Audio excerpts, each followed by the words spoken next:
Hey folks!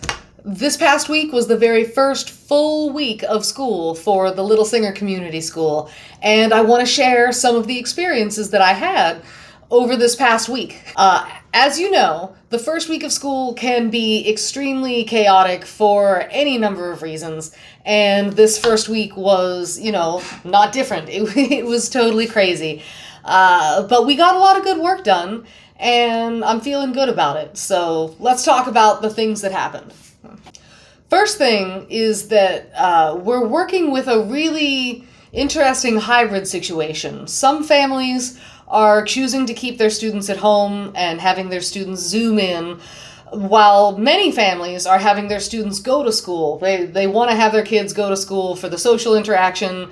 The parents work and they want to get the kids out of the house. So we're dealing with a mix. So we're in a classroom with Mr. Thomas and a handful of students, while some students are Zooming in, and then my teaching assistants and I are also Zooming in. So the tech that's involved is pretty interesting. Every day last week we tried a different tech setup where my teaching assistants and I were Zooming in, and one or two students were also Zooming in. And then Mr. Thomas had us, the Zoom call projected up on the Prometheum board, I think they're called, yeah. And the students were sitting at tables, spaced out for safety, and they were able to see us and hear us.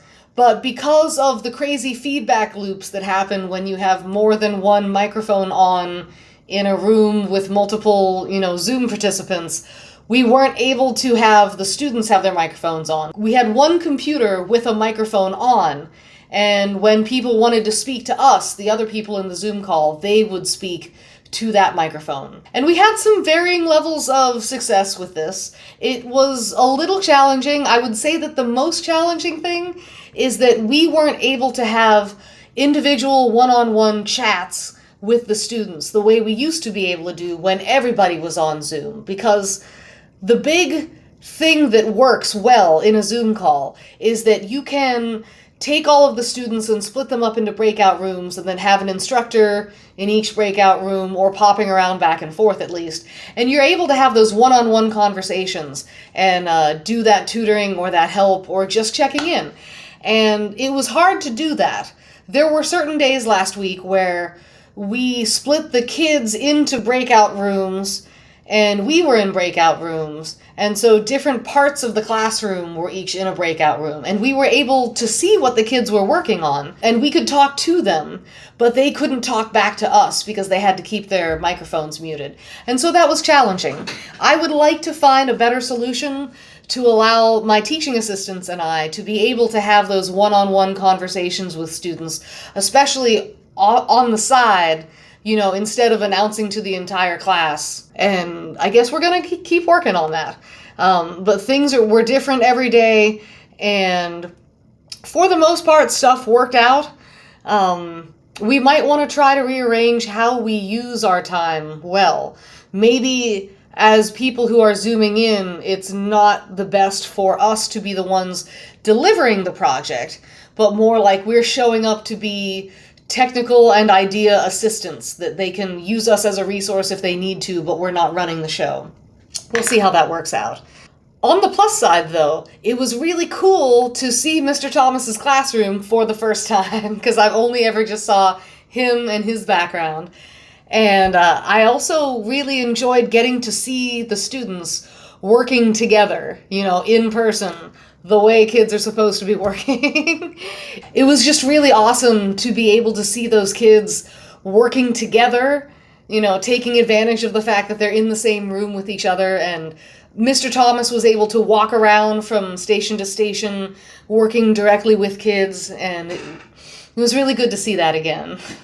So I just met with Tom, and we debriefed last week and started to talk about what we want to do for next week, this upcoming week. We were able to accomplish a couple big things. We were able to nail down a weekly time. We're actually going to meet twice a week, where we can just meet, him and me, and talk about stuff. So it's during a time when he's not busy working directly with his students or supervising students. So that will help us be able to just keep track of things, because one of the biggest struggles that we've had since we started is being able to find time to just meet and talk and plan, because teachers are busy. Tom's really busy. I'm really busy. Finding that time to just, connect and talk is hard. So I'm really glad that we were able to figure out meeting times throughout the week where we can just check in and talk about stuff. And oh my goodness, I am so excited about this one bit of news. On Friday afternoons, they have what's called Genius Time, which is when students are given free time to work on whatever it is they want to work on. It sounds glorious. They can read if they want to, write if they want to, work on a project from another class. Whatever they want to do, they use that time to be inspired and work on stuff. And Tom told me that last Friday, for the very first genius time of the week, that most of the students elected to get out the robotics kits and keep building and working. And I just thought that was so cool. I'm like, yes, if the kids are actively seeking out the robotics kits, if the kids are like, yes, I want to do this, and yes, I want to build, and yes, I want to code, then I think we're doing it right. This is what we want to have happen. We want them to choose in their own time to work on this stuff and build and create and have fun. So I'm really excited about that.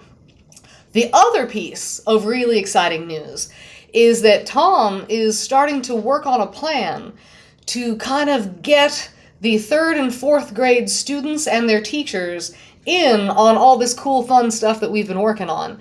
So he's starting to scheme about a way that he can get his current 5th and 6th graders, that's who we're working with right now, he wants to get those kids in a situation where they can be mentors to the 3rd and 4th graders and show them how the kit works, how to build some basic robots, how to maybe do some basic coding.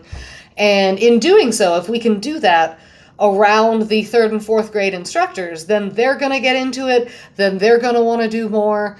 And this is how really good ideas in engineering and project-based instruction flourish. This is how it works. When you do playful learning with your students, and then other people get to see it, other people get to experience it, and then they want to do it too, that's how these good ideas spread.